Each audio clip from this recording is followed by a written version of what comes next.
আজকে সকালের নাস্তা থেকে শুরু করে সারাদিনের মধ্যে কিভাবে 200 টাকার বাজার করে চলবো সেটা নিয়েই থাকবে আজকে আমার এই ছোট্ট ব্লগটি। সো হ্যালো এভরিওয়ান, আসসালামু আলাইকুম। আজকে সকাল সকাল আমরা 3 বোন মিলে রেডি হয়ে বাসা থেকে বেরিয়ে পড়লাম। তো বাসা থেকে যাওয়ার আগে তালা দিয়ে দিলাম, নাইলে আবার দেখা যাবে পরে চোর টোর ঢুকে সবকিছু চুরি করে নিয়ে পালিয়ে গেছে। আর এইদিকে আরেক ঝামেলা, 6 তলা থেকে উঠানামা করা কি যে বিরক্তকর সেটা বলে বোঝাতে পারবো না। যাই হোক গাইস, বকবক করতে করতেই আমরা নিচতলায় চলে আসলাম। তো বাসার নিচে আসার পর খুব শান্তি পেলাম যে নিচে অলরেডি নেমে গেছি, আর কষ্ট করতে হবে না।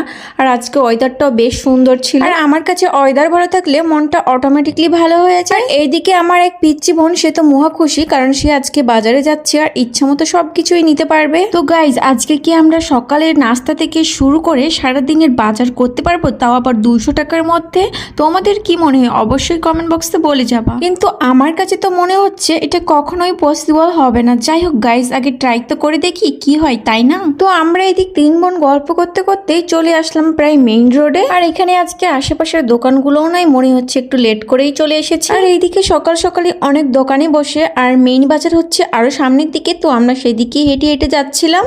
কিছুক্ষণ হাঁটার পরে একটা সবজির দোকান খুঁজে পেলাম। এখানে দেখলাম অনেক রকমের শাক আছে, তো ভাবলাম 2 আটি শাক কিনে নিই। তো মামাকে জিজ্ঞেস করলাম 2 আটি কত, তিনি বললো 30 টাকা। উনি প্রায় অনেক শাকেই বিক্রি করে ফেলেছে, আমরা শেষের দিকে এসেছি, তাই ওনাকে বললাম মামা 20 টাকায় দিয়ে দেন। তো অনেক দামাদামি করার পর উনি 20 টাকায় দিয়ে দিল। তো ফাইনালি আমরা 200 টাকার মধ্যে 20 টাকা খরচ করে ফেলেছি, আরো 180 টাকা আছে। তারপরে আরেকটু সামনের দিকে গিয়ে দেখতে পেলাম এখানে অনেক রকমের সবজি আছে, তো ভাবলাম সবজি আর কিনবো না, কাঁচামরিচ কিনবো জাস্ট। তো এই দোকান থেকে আমরা 20 টাকার কাঁচামরিচ নিয়ে নিলাম।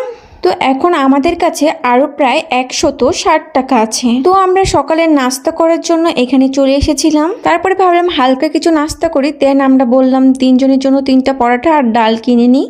সকালের নাস্তা যেহেতু তো একটু হালকা হইলেও সমস্যা নাই, তো আমরা নিয়ে নিলাম এখান থেকে। এখানে প্রায় আমাদের 40 টাকা খরচ। তো এখন পর্যন্ত টোটাল আমাদের 80 টাকা খরচ, আরো 120 টাকা আছে। তো এখন বাকি 120 টাকা দিয়ে আমরা কি কি কিনি সেটা দেখা যাক। তো এইখান থেকে আমরা 4টা ডিম, 3টা কফি, একটা পাউরুটির প্যাকেট আর একটা কেক নিয়েছিলাম, সাথে একটা বিকেলের নাস্তার জন্য ম্যাগিও নিয়েছিলাম। তো আমাদের খরচ প্রায় শেষ, আর আজকে আমাদের 200 জায়গায় 210 টাকা লেগে গিয়েছিল, সেটা কোনো ব্যাপার না। তো শেষমেশ আমাদের মিশন কমপ্লিট। যাই হোক গাইজ, বকবক করতে করতেই আমরা বাসায় চলে আসলাম, আর এই তো সকালে নাস্তা শুরু করে দিয়েছি খাওয়ার জন্য। তো এখানে আমরা 3 বোন মিলে ফ্রেশ হয়ে বসে পড়লাম খাওয়ার জন্য, আর ডালটা ভালোই লাগতেছিল, আমার ডালটা বেশ মজা ছিল। তো গাইজ, আমাদের আজকের এই ভিডিওটি কেমন লেগেছে আপনাদের কাছে অবশ্যই কমেন্ট বক্সে বলে যাবেন। আর হ্যাঁ, আমার আজকের এই ভিডিওটি এখান থেকেই। সবাই ভালো থাকবেন, দেখা হবে নেক্সট